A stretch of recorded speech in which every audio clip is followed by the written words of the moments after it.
ಇಲ್ಲಿ ಗುರುವಾರ ನೈಟು ಪೂಜೆ ಮಾಡ್ಕೊಂಡು ಹೋಗೋಣ ಅಂತ ಮಾಲೆ ಹಾಕಿದ್ನಲ್ಲ, ಅದು ಬಂದಿದ್ದೆ. ಇವರೆಲ್ಲ ಹೂವು ಎಲ್ಲ ರೆಡಿ ಮಾಡ್ತಾಯಿದ್ರು. ನಾನು ಸ್ವಲ್ಪ ಎಲ್ಪ್ ಮಾಡಿ ಮತ್ತೆ ಮನೆ ಹತ್ರ ಸ್ವಲ್ಪ ಹೊತ್ತು ಹೋಗಿದ್ದೆ. ಅಮ್ಮನೂ ಅಲ್ಲಿ ಪೂಜೆ ಮಾಡ್ತಾಯಿದ್ರು. ನಾನು ಪೂಜೆ ಮಾಡಿ ಮುಗಿಸ್ಕೊಂಡು ಮತ್ತೆ ಸ್ವಲ್ಪ ಹೊತ್ತು ಕೂತ್ಕೊಂಡು ಬಂದೆ. ನೈಟು ಸ್ವಲ್ಪ ಲೇಟ್ ಆಗಿತ್ತು. ಮತ್ತು ಮಾರ್ನಿಂಗ್ ಎದ್ದು ಶುಕ್ರವಾರ ಬೆಳಗ್ಗೆನೇ ಬಂದೆ. 6 ಗಂಟೆಯಲ್ಲಿದ್ವು. ಫುಲ್ಲು ಮಂಜು, ಏನೂ ಕಾಣಿಸ್ತಾನೆ ಇಲ್ಲ. ಜನ ಎಲ್ಲ ಓಡಾಡ್ತಾನೆ ಇದ್ದಾರೆ.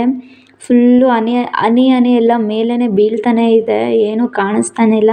ನಮ್ಮಮ್ಮ ಹೋಗ್ತಾ ಇದೆ, ನಾನು ಹಿಂದೆ ವಿಡಿಯೋ ಮಾಡ್ಕೊಂಡು ಹೋಗ್ತಾ ಇದ್ದೀನಿ. ಆ ದೇವಸ್ಥಾನವೂ ಸರಿಯಾಗಿ ಕಾಣಿಸ್ತಾ ಇಲ್ಲ ನೋಡಿ, ಅದೇ ದೇವಸ್ಥಾನ. ನಾವು ಹೋಗ್ತಾ ಇದ್ದೀರಿ ನಡ್ಕೊಂಡು. ದೇವಸ್ಥಾನ ಬಂತು ನೋಡಿ, ಅಲ್ಲಿ ಯಾರೋ ಹೋಗ್ತಾ ಇದ್ದಾರೆ. ಅಲ್ಲಿ ಜಾಸ್ತಿ ಜನ ಇದ್ದಾರೆ, ಅವರು ಸಹ ಕಾಣಿಸ್ತಾ ಇಲ್ಲ. ಇಲ್ಲಿ 6 ಗಂಟೆಗೆ ಇಷ್ಟು ಮಂಜಿದೆ. ದೇವಸ್ಥಾನ ಒಳಗಡೆ ಬಂದು ಕ್ಲೀನ್ ಮಾಡಿ ಪೂಜೆ ಎಲ್ಲ ಮುಗಿಸ್ಕೊಂಡು ಸ್ವಲ್ಪ ಹೊತ್ತು ಕೂತ್ಕೊಂಡು ಮತ್ತೆ ಬಂದೆ. Thank you.